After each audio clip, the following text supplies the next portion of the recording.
Okay, if everyone's ready, I think we're good to get started. I'll just double check we've got some participants, some attendees. Yep. Okay, is Mr. Chairman there? Yes. Yep. I'm here. Excellent. All right, I'll get us started then. You're all good, Ed? Ready to start? Yep, go ahead. Okay. February 4, 2021 meeting of the Yarmouth Conservation Commission is about to be convened. As a precautionary measure to reduce the spread of coronavirus, all town buildings are closed to the public. Therefore, this meeting will be held by remote participation. My name is Kelly Grant and I will be moderating participation for this event. I will now turn it over to the chair of the meeting. Thank you, Kelly. My name is Ed Hoops. I'm the chairman of the Yarmouth Conservation Commission. I will begin by taking a roll call for quorum. David Bernstein. Present. Rick Bishop. Present. Tom Durkin. Present. Ed Hoops is here. Paul Huggins. Here. Ellie Lawrence. Here. And Patricia Mulhern. Here. All right, everybody is present. So with the quorum present, I will now call the meeting to order. I will now ask the moderator to explain how remote participation works. Kelly. Okay, pursuant to Governor Baker's March 12, 2020 order suspending certain provisions of the open meeting law and the governor's March 23, 2020 order imposing strict limitations on the number of people that may gather in one place, this meeting of the Yarmouth Conservation Commission is being conducted via remote participation. No in-person attendance will be permitted, but every effort will be made to ensure that the public can adequately access and participate in the proceedings as provided for in the order. Persons who would like to view this meeting while in progress may do so by watching this virtual meeting or the live feed on the Town of Yarmouth YouTube channel. You may also listen to the meeting by dialing into the number provided on the notice of meeting. Please be patient as we work to overcome any technological challenges. To reduce confusion, all participants will be muted by the moderator. As participants are called upon to speak, they will be unmuted. Applicants can use the raise hand button or press *9 on their phone to identify themselves to the chair. The meeting host will then unmute the applicants when they are called upon to speak.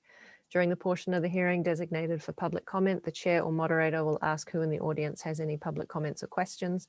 Members of the public will be able to make comments by clicking the raise hand button. If you are dialed into the phone number provided, you can press *9 on your phone to indicate that you would like to comment.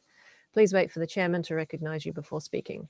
Members of the public who wish to provide comment are asked to identify themselves by first and last name and affiliation for the public record and then provide their comment. Prior to concluding opportunities for discussion, comment or question, the chair will ask a final time if anyone wishes to speak on the matter. All votes must be roll call votes. After a motion is made and there is a second, the chair will ask the moderator to take the roll call vote. The moderator will report the roll call vote. All motions, decisions, documents, and letters will be verbally read into the record. If it appears that the meeting cannot or should not proceed, then the moderator will recommend that the chair continue the hearing to a later date and time or until public meetings can resume normally. I will now hand the meeting back to the chair. All right, thank you, Kelly. We'll get right into the agenda items. First up is a request for determination of applicability. The Town of Yarmouth, 220 South Street, Yarmouth, Massachusetts, a proposed pier replacement and existing footprint within Bass River.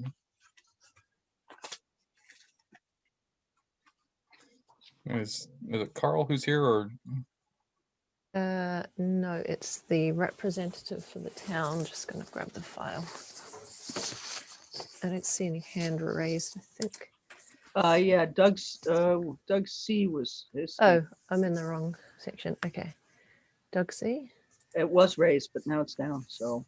Yeah, I think that's him. I just, yes, it is Doug. Okay. I've allowed him to speak, so he should be able to go ahead now. Hi, this is Doug Cameron. Can you hear me? Yes, Yep, go ahead. Okay. I'm Doug Cameron. I'm the director for the Office of Fishing and Boating Access. We work in conjunction with the town of Yarmouth at a number of access points in Yarmouth, providing boating and fishing access to the waters of Yarmouth. This particular project is located off of South Street at Bass River Beach. It consists of removing and replacing 3 timber piles And those 3 timber piles, the reason for the work is they are badly chafed due to wave action and are nearing the end of their useful life. The proposal is to install a floating silt boom around the piles prior to extraction. Those piles will be removed and new green heart piles will be replaced in the same location as the ones that were removed. I have had a conversation, an email conversation with Eileen Feeney from the Division of Marine Fisheries regarding fisheries and shellfish issues. And it was her recommendation that the pile driving equipment perform a slow startup to allow the finfish and mammals to depart the area prior to the actual full vibration required to extract and install the piles. Again, this is only 3 individual piles that we're proposing to remove. Those piles are used to anchor the floating docks that are installed during the summer season. So with that, you have any questions, I'd be happy to answer them. Okay, thank you. I will go right to Rick because I'm sure he's got a question on that. Thank you, Mr. Chairman. Doug, we've had a prohibition against using greenheart in Bass River for a few years now, and wonder if you considered some alternatives. Yes, is CCA treated southern yellow pine piles acceptable? We've been approving that, yes. Okay, yeah, that's fine. I'll accept that. Thank you. All right, anybody else in the commission have any comments, questions? That's straightforward. All I can say is that they are pretty well worn, and they take the brunt of any storm that comes in there from the southwest. So I'm not surprised that they need replacing. Have you considered rollers, adding rollers to the floating dock as a way of mitigating that chafe problem? Yeah, that does work to some extent. The issue that I've seen in a lot of cases is the tabs that hold the rollers, depending on the wind direction, can also rub up against the pile, and that's more than likely what's causing the chafe that we're seeing there. You know, plus the constant battering from wave actions from the sound onto those 3 individual piles. So, and part of the reason I wanted to use greenheart piles is they are very strong, dense wood, and would certainly a lot stronger and denser than the southern yellow pine. So that's part of the reason I selected those, unknowing of the prohibition that the town has. Has your office had any experience with steel pilings in these situations? Yes, we've used steel pilings in a number of locations. And probably what will end up happening is this boat ramp facility is nearing the end of its useful life, and we'll prepare a notice of intent and to address reconstruction at some point in the future. At that time, we'll evaluate how we would reconstruct the elevated piers and the anchoring of the floating docks for that reconstruction project. And we'd certainly consider steel piles in that application. Every pile choice has its positives and its negatives. Sure.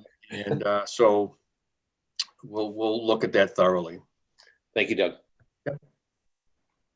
Okay, anybody else in the commission have any questions, comments? Nope. Kelly, any comments, concerns? I do have one comment, and that's a point of clarification, because our regulations actually prohibit CCA. So it's kind of the opposite. Our regulations prohibit CCA, so that's why a lot of people choose greenheart, but the commission has been asking people to look at alternatives to greenheart because of the concerns with it. We don't actually have a prohibition in our regulations for it, which is why I didn't comment on that in the application.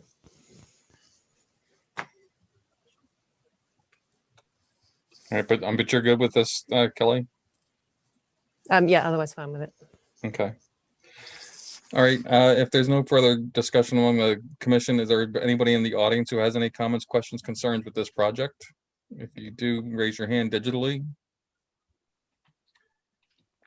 I see none. Any further discussion among the board? If not, would somebody like to make a motion for, this is a -2, right, Kelly? That's correct. Okay, for a -2 with the substitution for the green heart. So moved. Tom, Thank you, Tom. Is second? second David. Thank you, David. Kelly, would you call the roll? Bishop, Aye. Durkin, Aye. Bernstein, Aye. Lawrence, Aye. Hoops, Aye. Huggins, Aye. Mulhern. Aye. Motion carries unanimously. All right, thank you, Doug. Thank you very much, everyone. Have a good night.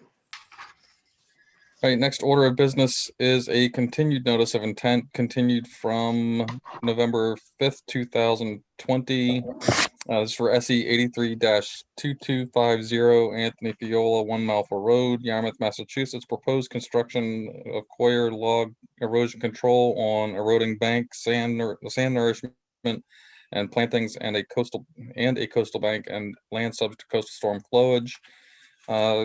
Kelly, I understand we have a request to continue to April 1st. That's correct. All right, would somebody like to make a motion to continue to April 1st? So moved, Ellie. Thank you, Ellie. Is there a second? Second, Tom. Thank you, Tom. Kelly, would you call the roll, please? Bishop, Aye. Durkin, Aye. Bernstein, Aye. Lawrence, Aye. Hoops, Aye. Huggins, Aye. Mulhern. Aye. Motion carries unanimously. All right, next order of business is a new notice of intent for Channel Point LLC, 2 Channel Point Drive, Yarmouth, Massachusetts. Proposed regrading and stabilization of eroding coastal bank on Sweetheart Creek. Is this Karen, does it? Yeah, I've allowed Karen to speak. Oh, and Paul. Oh, and Paul, okay.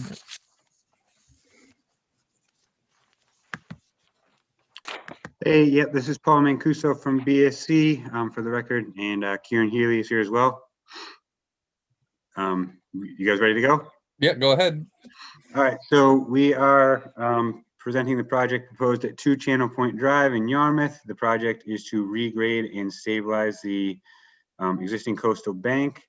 The coastal bank has experienced some erosion in recent years. A previous project that we permitted was done to treat and remove the invasives along the bank, which has been ongoing. And so the current project, we plan to bring in 6 cubic yards of nourishment over an area of approximately 854 square feet to regrade and stabilize the bank. So what we plan to do, we're going to put a silt fence at the bottom of the bank, between the bottom of the bank and the adjacent salt marsh, to prevent any sediment from getting into the salt marsh during the project.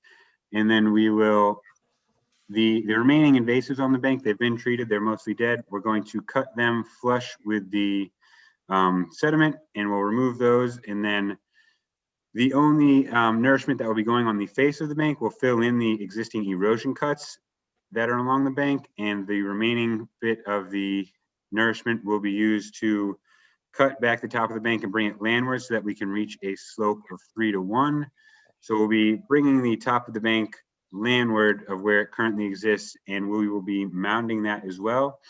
And on the face of the coastal bank, once we apply the nourishment, we will plant beach grass along the face of the bank. And currently at the top of the bank, there's some Carolina rose plants there. We're going to remove those prior to adding the nourishment. And then once the nourishment has been added and we've reached a slope of 3 to 1, we will replant the top of the bank with Carolina rose, which should help stabilize the bank.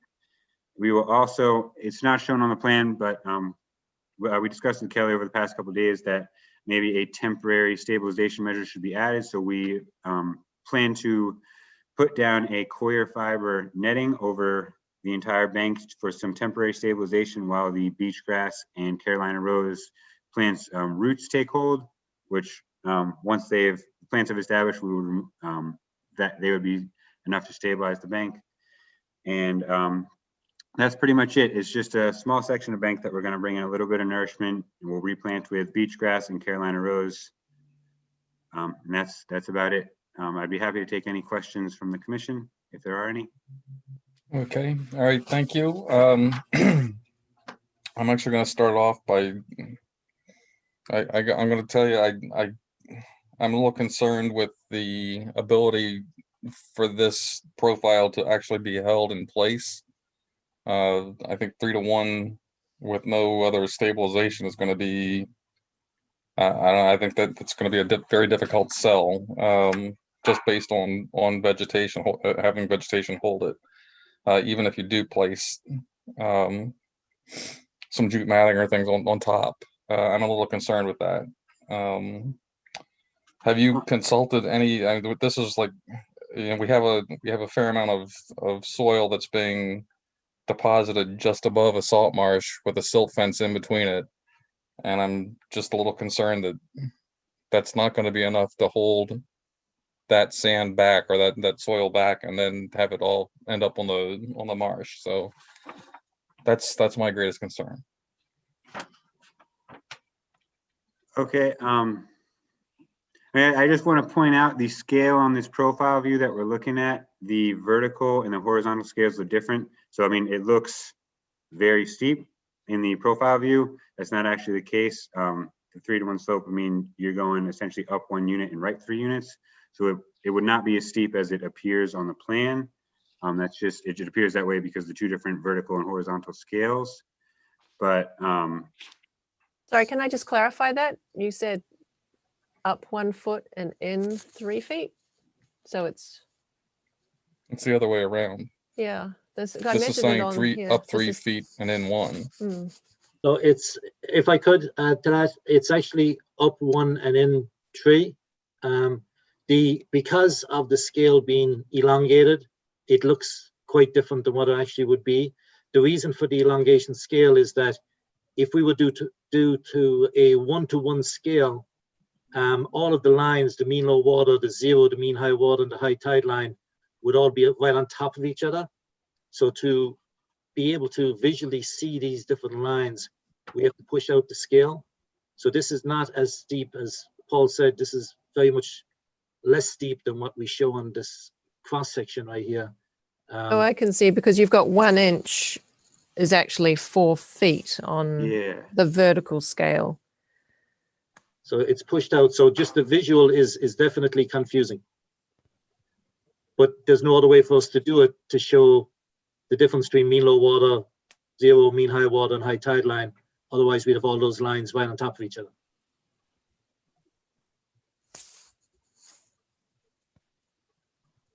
Okay, I see what you're saying. Okay, I see what you're saying. Any further discussion from the commission? Any other questions?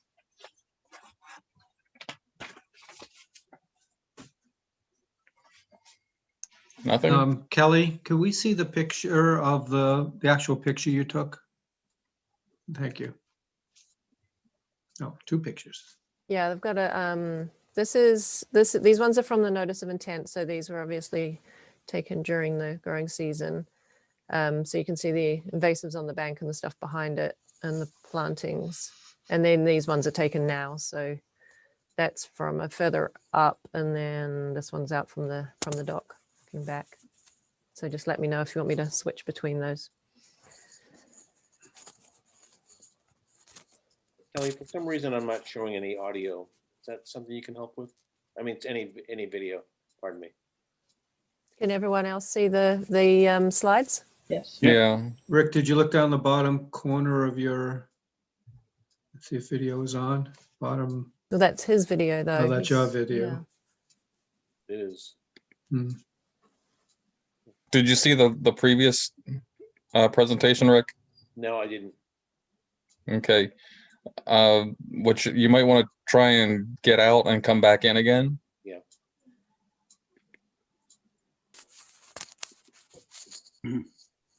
Well, I have a few questions while he's doing that.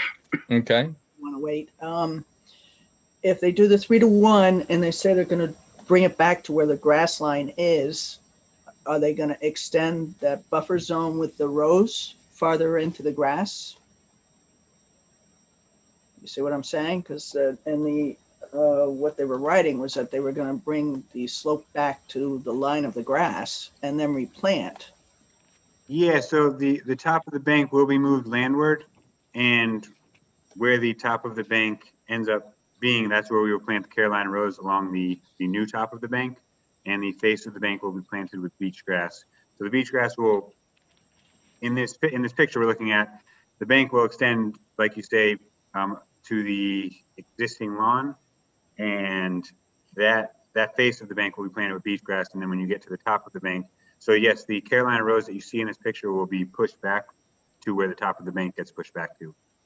Okay, my other follow-up question on that is, why do you have the mound on the top? Is that where the rose is going to be, and why is it mounded and not level? Is you expecting a surge over there? If I could, Paul, on this one, Yep. The mound that you see in the plan again is elongated. That mound is literally 2 to 3 inches high, but because it's 5 times elongated, it makes it look so much bigger than it actually is. So that's just to stop, water running across the lawn and going down into the salt marsh. So it's not drawn to scale. So okay. Yeah. Okay. All right. That's all the questions I have. Okay. Anybody else?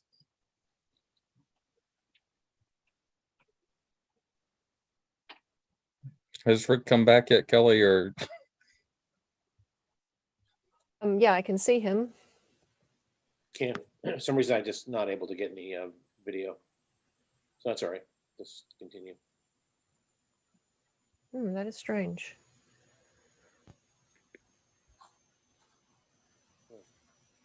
Let's see. I'll just swap the screen. I would try and describe it for you, Rick, but I don't think anybody wants to live through that. I was just able to get it. So I got Okay. it. Okay. Great. So any questions then, Rick? no, thank you. All right, Kelly, any more comments? I have just a couple of comments. I don't know if everyone received back the response to the list of questions that I had submitted.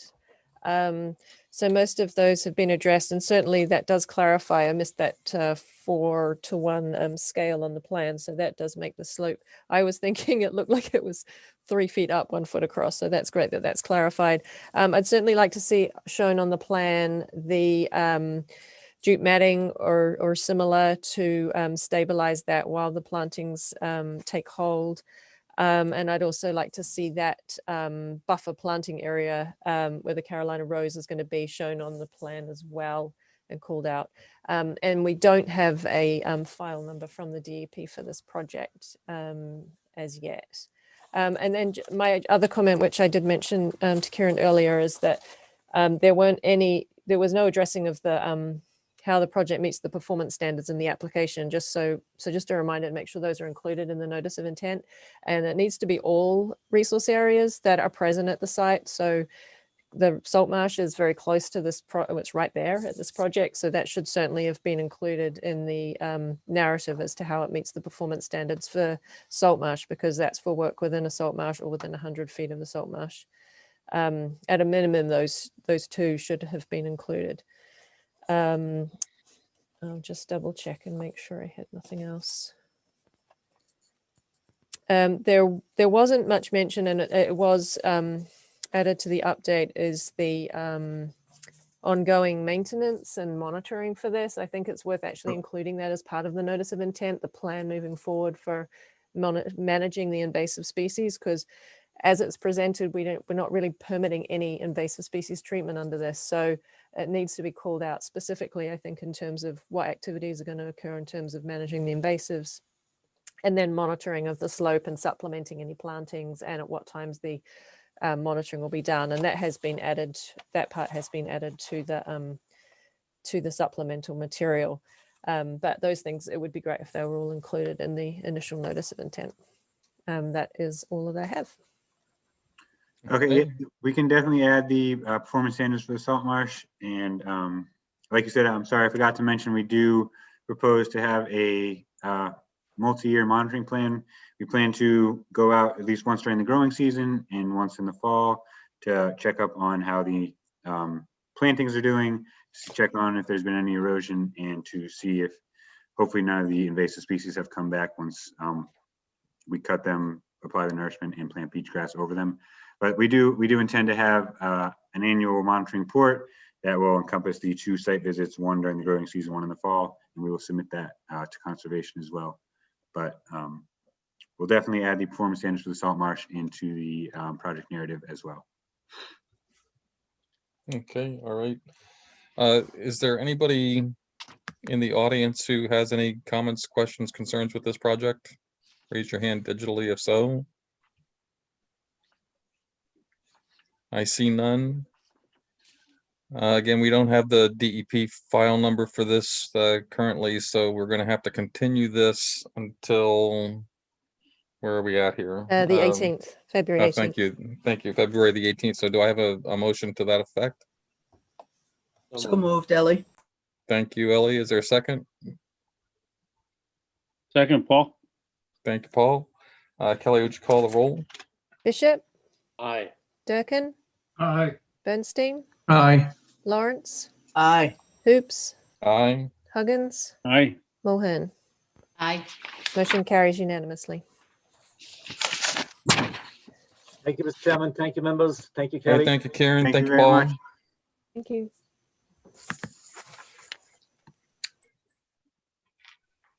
All right, next order of business is another notice of intent for Chris George, waters outside the mouth of Lone Tree Creek in Cape Cod Bay, a proposed 3-acre aquaculture farm within land under ocean and land containing shellfish. And before we get going, I'm going to ask Kelly, have we received natural heritage comment yet? We have not. We've received DMF comments. We haven't received natural heritage comments. Okay, so then I think what we need to do, what I think would be the wise thing to do then would be to continue this right now without taking any testimony at this point, since the natural heritage comments may very well have a lot to play in our conversation. So rather than reinventing the wheel and then having it uninvented by natural heritage, let's just do it once and be done with it, if that's okay with everybody. Now, Mr. Chairman, I have a question, and this, I'm not sure if it's appropriate or not, but 1 or 2 or 3 years ago, I think we approved an aquaculture farm for an adjacent property. Is it, would it be appropriate if we heard comments, or if Kelly could share with, she has any information of how well or not well that project has been performing? Just would help us kind of understand, at least me understand a bit better what that environment is like for working a aquaculture program. I think you can. I just would, instead of putting Kelly right on the spot right now, I'd still like to continue that then, and she can have a week to consider the options. But I think, yeah, I think that certainly that would play into the discussion. Okay, is everybody good with with continuing now? It's our applicant there, Mr. George. Yes, I'll just allow him to speak. Yeah, he does have his hand up. Yep, I've asked him to allow him to speak. Hello? Okay, Mr. George. Hello, Christopher George, applicant. Okay, have you followed the conversation what we were saying there? Yes. Okay. Down, And you agree with that? well, yes, if you need the NHESP to continue. I don't think we have, the application is very, very similar and adjacent to Mill Creek Oyster Farm. So I think we have a high expectation that it will pass just the same. But I can, I understand the procedures in place. You are risking a potential failure or something to come up for reasons unseen. Yeah, I think I'd rather have their comment so that we can use that and incorporate that into our conversation. So it's all there and then we don't have to go back and change something then. I could offer here to coordinate with with John Reeve, the Mill Creek oyster farmer, because I volunteer with him frequently, weekly. So I can relay that message, or I could, if you did want to continue that thread, I could definitely comment from experience on the some of the progress there. Okay, so was he notified as part of it as an abutter? I don't know if he necessarily would have had to have been, right? No, he wasn't. No. But I assume he's aware of it, but he wasn't a notified abutter. The only abutting property owner was the town. Town, okay. Conservation, yeah.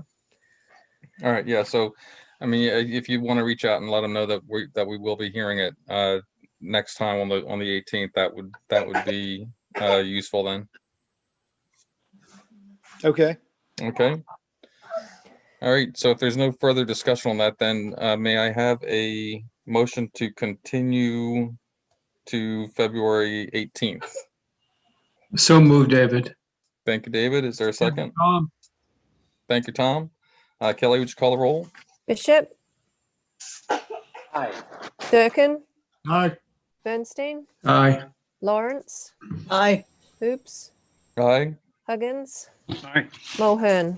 Aye. Motion carries unanimously. All right. Thank you, Kelly.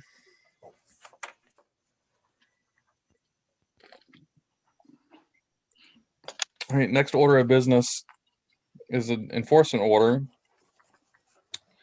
This is for Mark C. and Darlene A. Stover, 172 Blue Rock Road, Yarmouth, Massachusetts, for an unpermitted vegetation removal on a coastal bank. And we have the enforcement order. Kelly, if you want to go ahead and present the enforcement order. Sure.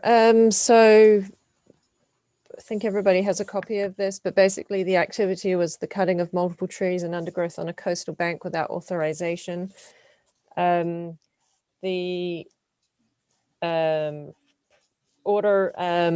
enforcement order requires the following: that they cease and desist from any further activity in the resource area, and that a restoration plan be filed with us. And that date I have put in tentatively as March 4th for the March 18th meeting for review at that meeting. If you think that greater time is needed, then we can adjust that. And that's for the following: for a SERP practitioner to assess the site and provide a report that itemizes the number, size, and species of vegetation that was cut, and to provide recommendations for restoration of the site. And that is everything. So if anyone had any comments, I've got, if people weren't able to visit the site, I did take a few more photos, so those are available to see. These are the trees that were cut on this side, and you can see some on the other side as well, where basically most of the smaller trees on the site were cut. And this is on the other side, to the side of the dock, where the trees were cut also. There's not a lot of undergrowth except ivy. I don't know to the extent to which undergrowth was cut, but I have seen photos from during the growing season where there did seem to be more undergrowth that was visible. So it's difficult to know whether it's seasonal vegetation or that has, a lot of that has been removed as well. But certainly the CERT practitioner would be able to provide that assessment. Okay. Yeah, I think we may. It'll depend on the availability of the SERP, but we may have to adjust the the deadline for that. But that's easily enough done. Hey, Mr. Stover, I see you're out in the audience. Would you like to make any comments? It might not be him. It's I've allowed him to speak as well. He has his Okay. hand raised, but he is still muted at his end. Oh, I think I just muted him. you want to Mrs. try? Stover, if you have to unmute yourself. I think I might have. There you go. Are you there? Yeah, there you go. I'm sorry. I think me and Miss Grant were probably playing tag Yeah, team. we were. I apologize. So I'm Mark Stover. I'm the new homeowner of 172 Blue Rock in South Yarmouth. My wife and I and our two kids purchased the house last spring, and we have been assessing sort of the work that we've had to do. So thank you all for the opportunity to sort of give some comments. I tried to jump in last time, but I also had some problems unmuting when this was first raised. As you recall, we had Shoreline come in with an NOI on our first assessment of what needs to be done to the property. And that was the idea of replacing the bulkhead along with the access doors. This is a property that has been unfortunately unattended to for quite some time. I knew it when we purchased it, but I didn't quite realize what I was getting myself into. It's our first waterfront. It's our first wetland, I guess. It's our first conservation. So I'm learning as we go. And so I was made aware that there was this violation, and I quickly sent, I think, Ms. Grant an email on January 22nd. Hopefully that was able to get to the commission, because I made an attempt to try to explain what I was doing here, and then obviously make myself available to any questions. And so the first question is, was that email, I guess, available to all of you in terms of being able to review my thoughts? If not, I can highlight some of what I put in that for you. I have that email here for the record, but if you want to run through and highlight it yourself, you can do that. Okay, so again, I think my when we purchased last February, March, we quickly tried to get some help in assessing what we needed to do, not knowing anything really about erosion or banks or any of that. It felt very scary to us in terms of what might need to be done to stabilize that bank. And so having contracted with Shoreline, the first thing that seemed to be necessary was the assessment of the bulkhead and the dock and the landings that were present at the time. The whole property, as you probably know, is quite a wreck and quite unstable. So in thinking about how to get that process, and we started probably in the summer, but I guess Shoreline is quite busy. So it was just recently that they were able to get the NOI together.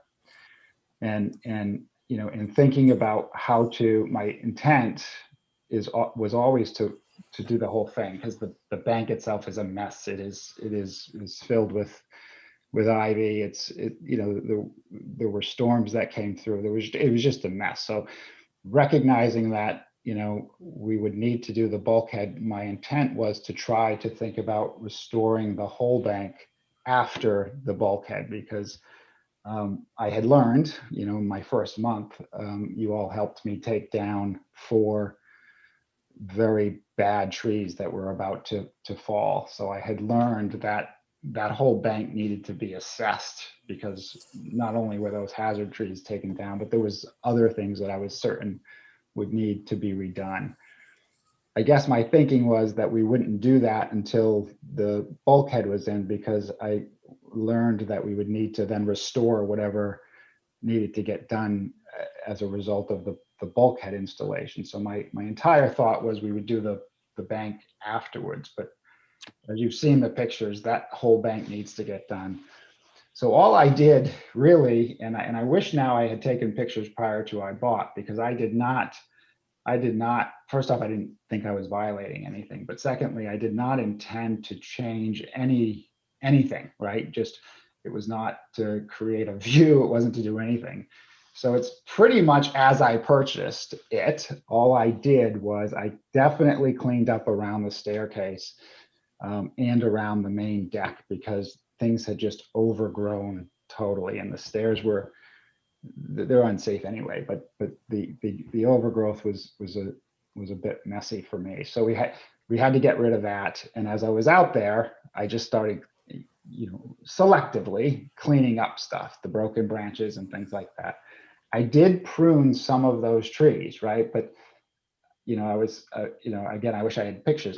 The height of those trees were not much bigger than they are today. So I literally just trimmed the things that were broken, and not a lot of it, but I did it. I did it not knowing. I thought it was my responsibility. I said in my email, ignorance is no excuse, but I did think I was supposed to do that because it's filled with ivy. Nothing is growing, and all I was attempting to do was make a make a stopgap between now and however long it took us to work together to get the right NOI in place. And I'm unfamiliar with how long things take, so I just didn't want it to sit there causing more and more problems. But unintentionally, and until I submitted the NOI and then realized that I may have done something. Obviously I haven't done anything since, nor was I intending to, because it's not worth it. It's not worth doing any more, obviously, until the whole thing gets assessed and then, quite frankly, redone, because I don't believe it's stable, and I know nothing's growing. Most of the trees are invasive with all the ivy, and I'm just learning now. So I have now already reached out to 4 or 5 erosion control, although I learned now through that as well. The first 3 I reached out to are highly reputable, but they're not apparently what you folks would call the SERP. So I've had to narrow them down, and I am now in contact with one that I think Chairman Ed referred us to. So it's Crawford Land Management, and so I hope to be engaging with him soon to assess the situation and help me and advise how we could put together a plan that does do the rebank, and present that to you all as part of this process. The timing of which, and I heard Ms. Grant, you mentioned the dates. I'm certainly fine with that. Like I said, my whole concern was just should we be doing it in concert with the bulkhead, because of probably the work we'll have to do after the bulkhead has been installed. So sorry for taking long. I just wanted to make sure I had the opportunity, and I appreciate you guys listening. Okay, all right, thank you for your comments. And I'm going to make a point of clarification, just so everybody knows, and it's a public statement, that I did not recommend Crawford or anybody else. I did provide Shoreline Consulting a list of the 4 SERP certified restoration specialists that are on Cape Cod. So I did not make any recommendations, just to make that a point of clarification. Is there any comments or questions from the board or commissioners? Did somebody? Paul, was that you or?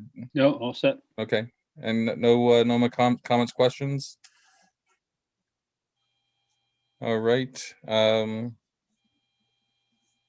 Is there anybody in the audience who has any comments, questions, concerns? Mark has his hand raised. I don't know if. Mark? Yes, can you hear me? Yeah, go ahead. Okay. I don't have much to add. I tried to go back because I've been on this property for like 3 years. So I tried to go back in some of my older pictures to see what was there. And this is a bad time. My picture taken in the summertime, so it looks, way more lush than it does now. But I did kind of see, I didn't see any other big trees. So all I mean to say is, of course, what Mr. Stover did was wrong, and I wish I had been able to know ahead of time. But by looking at those trees, it looks like they were trimmed before he got there. Having said, a nice restoration plan that's going to put the right stuff there.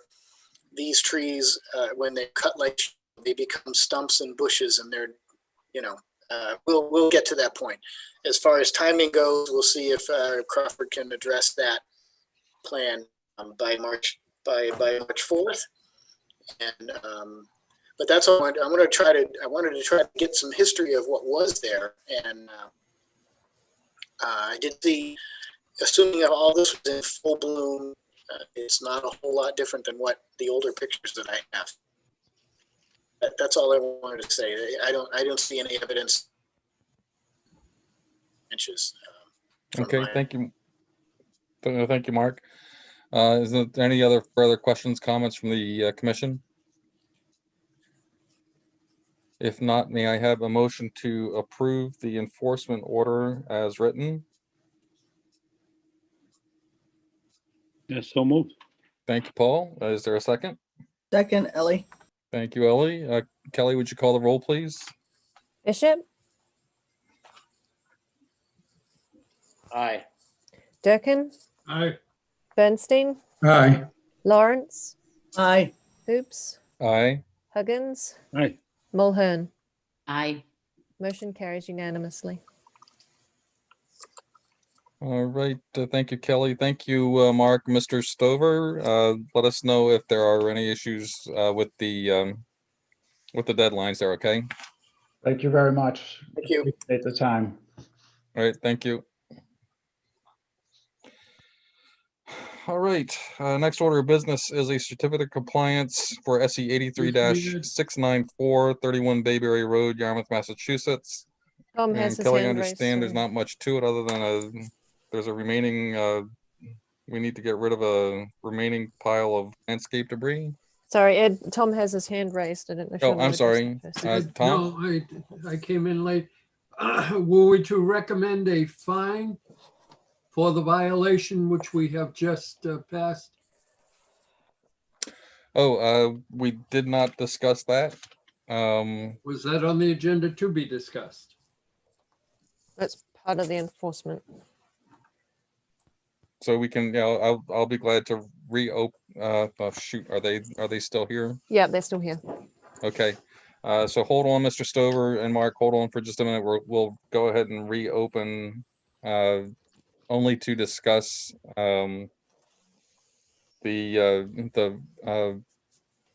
or not we will issue a fine or not. Does anybody have any comments or questions, concerns with this? Yeah, I would make a suggestion that we hold off on the recommendation for a dollar amount on the fine until Chauvin and Mark have a chance to get the whole thing together. And then we can look at the success or the problems that are a part of it.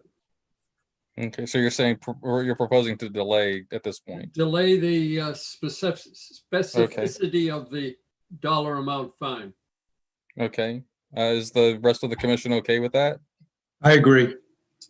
Okay, David, anybody else? I agree, Paul. All right, Paul? Rick, yes. With that. And I agree too. All right, so that's unanimous. We'll hold off on that then. All right, thank you, Tom, for clarifying that. And we stand to move on to the certificate then. Everybody is good. We'll hold off on discussion of fines till the restoration specialist has made their report. Good, thank you. Okay, thank you. Thank you again, Mark and Mr. Stover. All right, so now back to the certificate of compliance. We have, it seems like as though there was no work done, but there is this pile of landscape debris, Kelly, that we need to remove. Yes, this is a project that was permitted a long time ago and the work never took place. So I just visited the site to confirm that and just noted that there had been some landscaping debris. Apparently it was a lot of storm damage cleanup, excuse me, after the tornadoes, and a lot of material had been put in this area. So I did speak with the property owner.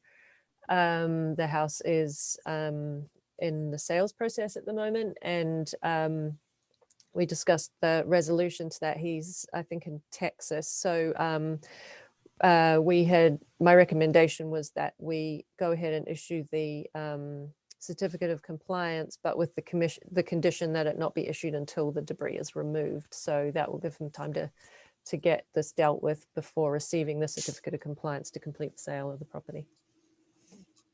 Okay, I'm gonna hate to ask this question, but where did the debris come from?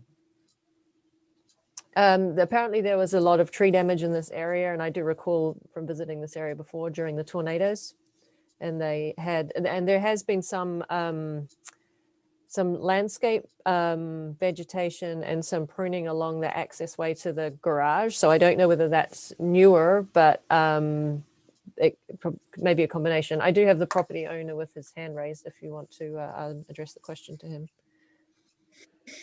Okay, yeah, if we could just quickly get a comment on that.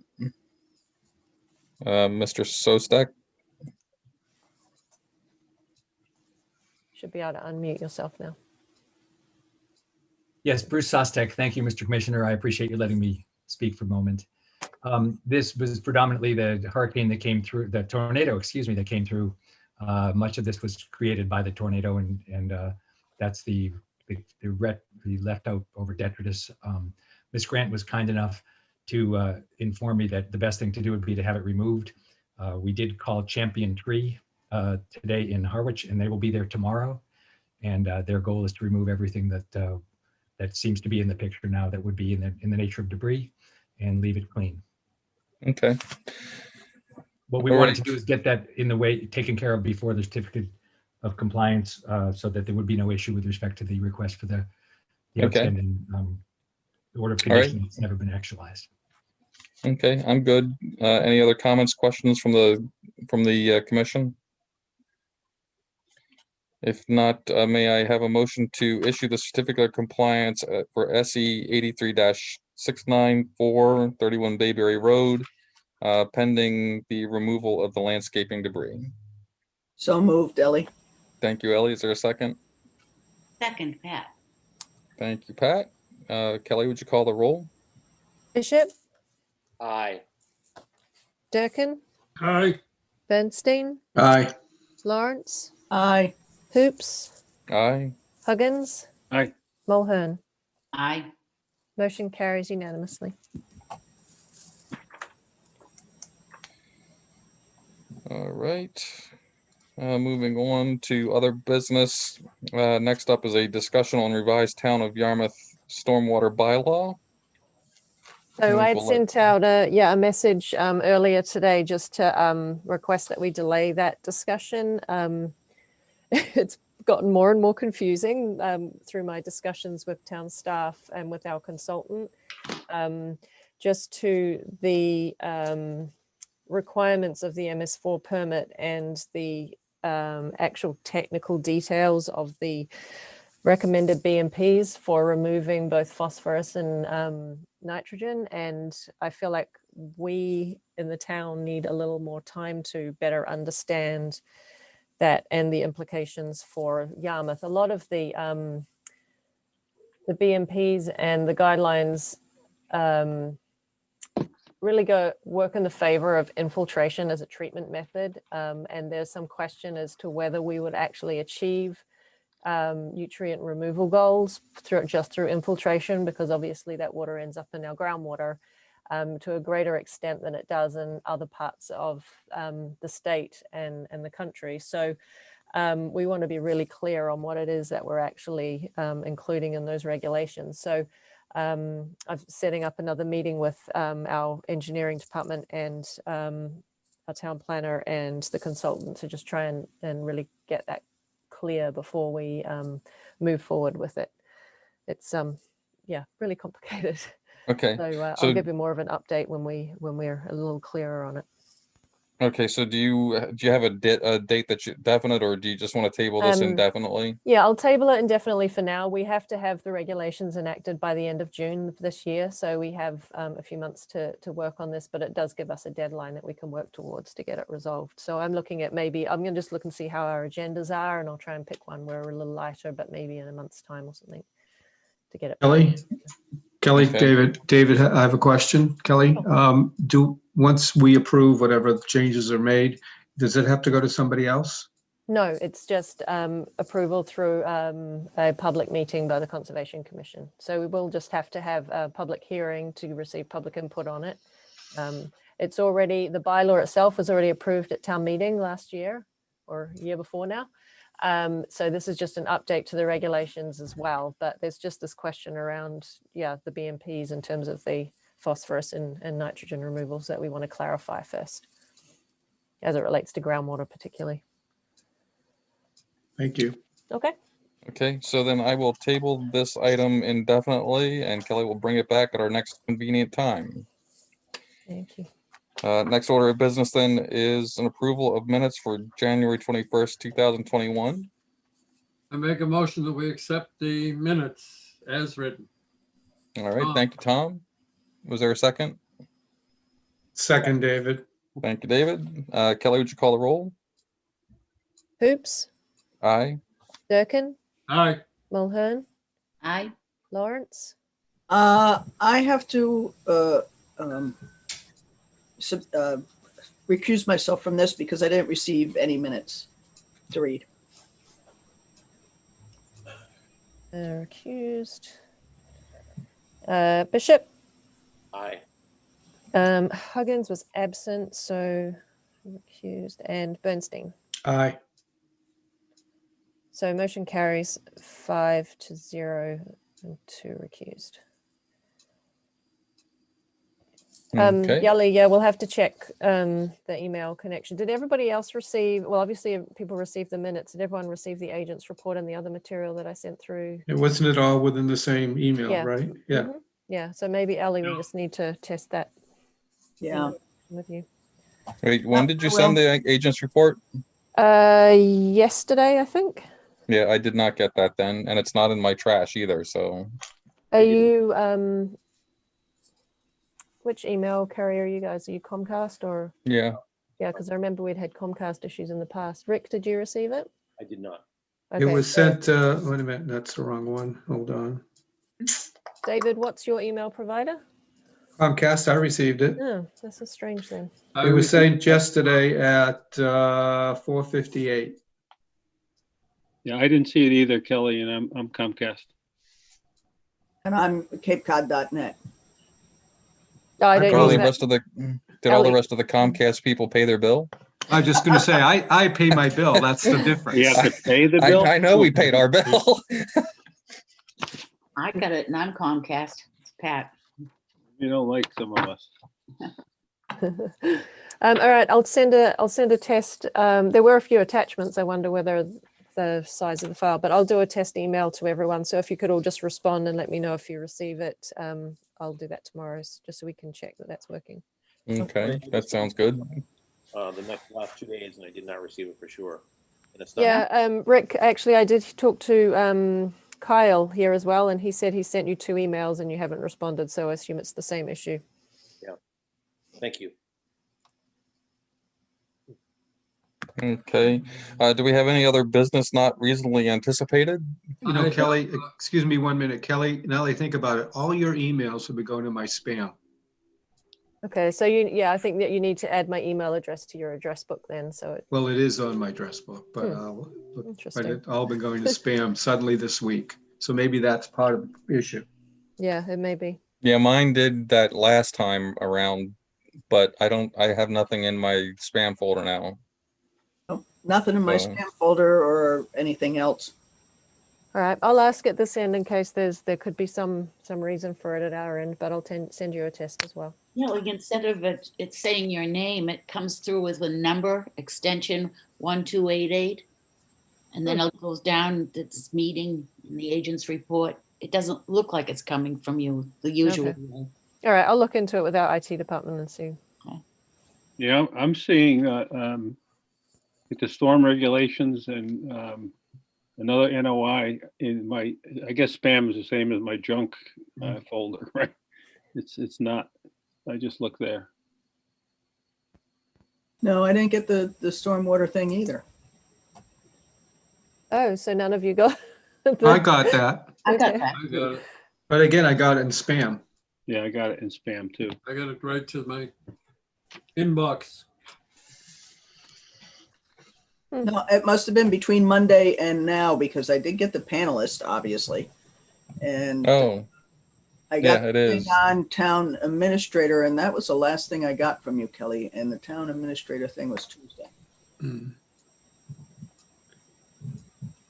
Ed, you said yours came to spam? Yeah, it is in spam, but I didn't have any, I didn't even look because it wasn't registering that there was anything in from my folders, so I didn't even look. But now that I open the spam folder, there's an awful lot of Grant, comma, Kelly. Yeah. Kelly, you've been spammed. Along with my eBird alerts. I was wondering where that was.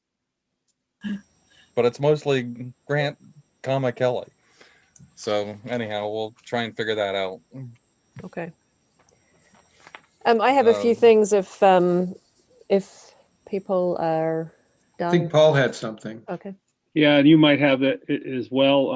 At the CPC meeting the other day, there was some interest in what was going on with the Yankee Village property in terms of the Conservation Commission. And Yeah, I received an email from Christine today. Yeah. I mean, it's not a Conservation Commission project, so it's not really an update from you guys, but from a community development perspective, there hasn't been much happened in the last year on that project, partly because we were leaving the site because we basically it is filled with wood chips sitting on it. It needs to sit for a while, you know, to allow some of that material to break down, and that was per the recommendations from the restoration specialist. But also, obviously, we haven't had any town staff who have been able to work on it in the last year. So where we're at the moment is we have a request for quote to go out for the restoration plan for the project. So that will be going out shortly, and I'm looking at having that process completed probably early March. I think we should have that process completed. The plan is to have the restoration work done on the site in the fall, because we won't have everything lined up for a spring restoration. So we will probably do most of the work in the fall. I think there was some interest in, maybe there's some cleanup that needs to be done along the border of the property that might border the wetland there. Yeah, well, I mean, all the cleanup that needs to be done needs to be permitted. So Yeah, we need to have a plan, and we need to have an application before you guys before any of that work can take place. So Yeah, okay, that's yeah. kind of what I thought, and that's what I. Yeah. So at the moment, we're getting the quotes to actually put together the plan for, you know, what plants we're going to put in, how we're going to do it. We're going to have to improve the whole site in terms of just something we can plant into, because it's just fill in wood chips. So to improve the soil, and then we'll be looking at options for a bridge. We'll be looking at invasive species management. We'll be looking at vista pruning, clearing some of the older overgrown vegetation. I think relocating some trees to open up the flow between the two parcels. So yeah, there's a lot of things on that list that we'll be looking at. Yeah, there might be some debris down there that they're concerned about, or trash of some kind. So. Okay, so yeah, I think I've just been speaking with the chamber about doing a virtual cleanup day. So Yeah. maybe we could include the site for some trash pickup if that's becoming an issue. And there's probably stuff washing in from Mill Creek, Yeah. and there's probably stuff blowing in off Route 28. Yeah. So yeah, we can certainly include that. Okay. Kelly, I'm sorry, Paul. All set. Kelly, is that where the that picture I took of the fallen house or boathouse is also, or? Remember? That's on Mill Creek, yeah. Yeah. But further, I'm just trying to think. Yeah, it's further around from there. This is like right on Route 28. Yeah, no, I know where this is. Okay. Ed, Tom Durkin. Yeah, oh, go ahead, Tom. I have a question, and I wondered what the thoughts of the commission were in regard to, you remember we received a letter from Ms. Pine and Mr. Wolf in regard to the 6A development project residential area there, which prompted a discussion of perhaps a change in zoning regulations and the use of innovative septic treatment systems in parts. Kelly effectively wrote a letter to the Board of Selectmen. I wondered if it would be appropriate to send Ms. Payne and Mr. Wolf an informal draft letter to let them know that their efforts were followed up by the Conservation Commission. Many times, you know, when you write a letter to an administrative group, it's either lost or 6 months late in being acted upon. And I thought we were really on top of things as a commission, and I wondered if that would be appropriate. I think, Kelly, could you just write a letter and say, you know, an email or a letter and let them know that we have, you know, what actions we took and when we took them? Yeah, so that letter that the commission wrote went to the Board of Selectmen today and to CC to all of the committees that were listed on it.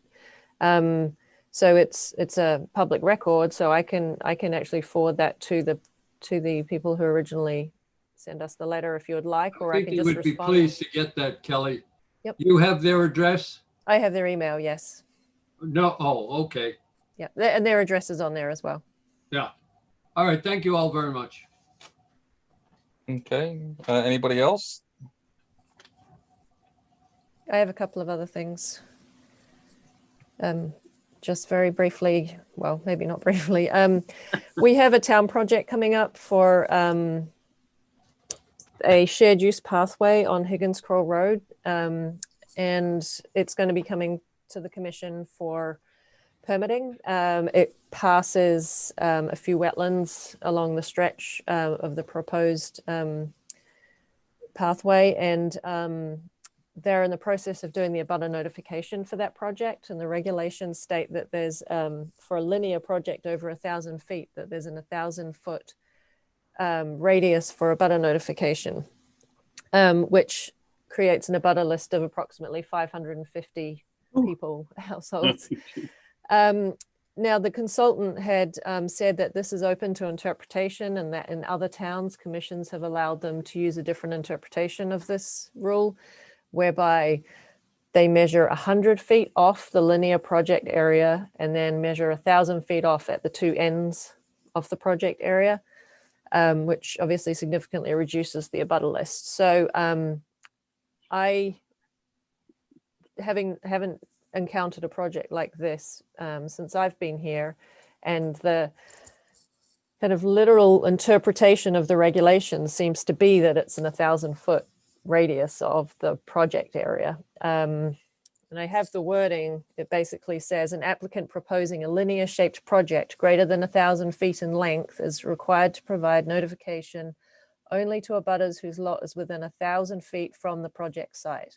So to me, it seems fairly clear, but in the interest of being reasonable, and if there is room for interpretation, then I wanted to get input if people were comfortable with this different interpretation. I have sent a message an email to the DEP circuit rider to ask for clarification from their viewpoint, because this is within the state regulations. And to me, that's kind of where we should be getting that answer from. I kind of feel like it's difficult because while trying to be reasonable, this also has to hold up to scrutiny. You know, if people feel they haven't been notified when they should have been. So I think it's a difficult line to walk. So I just wanted to see if anyone had any thoughts on it. I think we should wait for DEP to make a clarification. I see that I did see that you had reached out to the rest of the agents too, and I think we can see what they do, but I think we need to go with what DEP says, if whatever they're whatever. I mean, I think it's ridiculous, but yeah, it's seems fairly ridiculous. That can't be right, but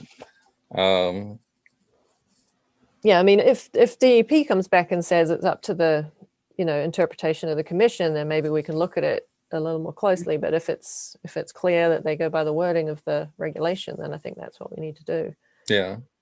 Okay, that's fine. Yeah. I'll take that path unless anyone else has anything else. Where is the shared route use going?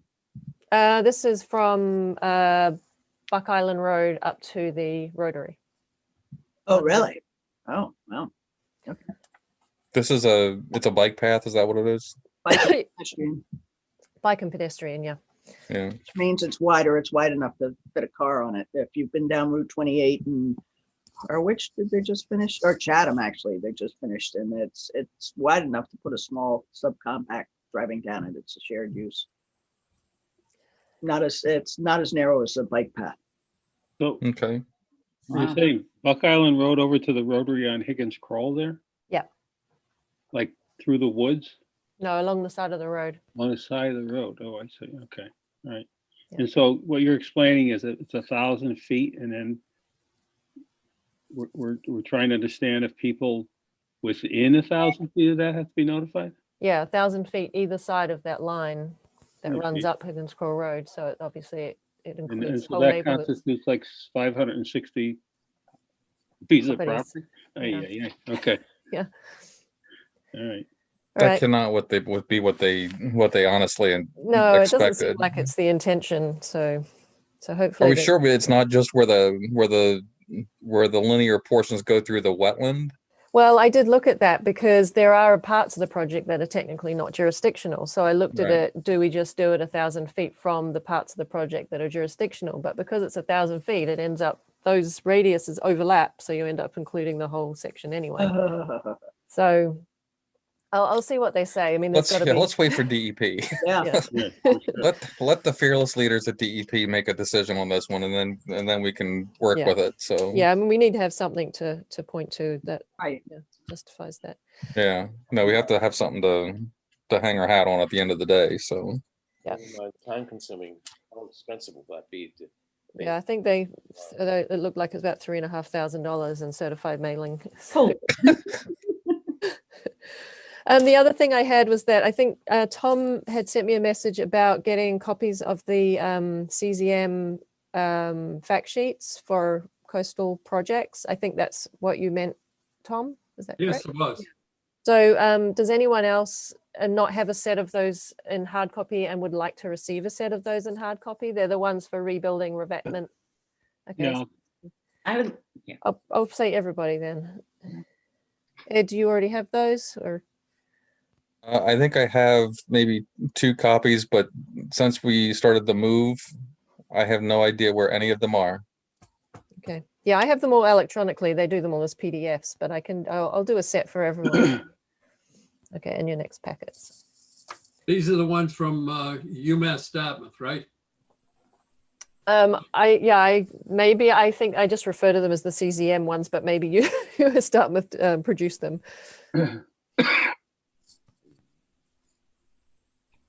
And that is all I have. Okay. The only thing I would add is that just to let everybody know, if they haven't seen it already, that it's actually past time, but it's there's going to be a later virtual meeting of MACC that they have not yet released anything for registration, but it actually seems like it's going to be actually more beneficial this time around in that it's virtual, because they're going to be splitting it up over 2-week periods. So it looks like there may be some more interesting workshops and information sessions to go to attend. Again, that they are virtual, and I think they are also planning on doing the entire MACC fundamentals classes as well. If anybody's looking to take any one class or finish up with the training, so just some more other opportunities. Just I thought I'd remind everybody. Could I just add something to that? Yeah. Ed, so I just want to say I did take classes. I know Pat did too, and online they were much better to take because you could stay home. You didn't have to drive a long way, and they were very good, and they were very cognizant, all but one, of time. So when they were 2.5 hours, they really stayed to 2.5 hours. I did like 5 in the 1 week of their thing. And I also wanted you to know that on, what's the date? Sometime in the last month, 12/17, and I thought I was going to do this every month. No, I'm sorry, 1/7. I attended the MACC conversation about climate change. And we were supposed to meet once a month, but I haven't heard since, but I'm going to. That's coming up, yeah. I I think, didn't I see think it. So the February one just went by, didn't it, Kelly? Yeah, I did just see one. Maybe it's for. Or is it this coming week? Yeah, I think it's coming up. all right, if you see it, Kelly, could you send me that link and so I could sign up again and go to the next one? I may have seen it and I've just been doing something else. So yeah, thank you. Okay, anything else? Have a number of. All right, if not, then I have a motion to adjourn. I think did Rick have Oh, I'm something? sorry, Rick. Chairman, we've had a problem with a number of cars pulling around in the wetlands at the end of Point of Rocks Road. Apparently someone posted a photograph of the eagles on Mill Pond and it's created a rather serious traffic condition down there. Yeah. I don't know who would have posted that photograph. I know I who don't know, took it's it. too bad. I'm glad I don't live down there. You have people launching their boats to get out there. Unbelievable, the number of cars. Really? Oh my.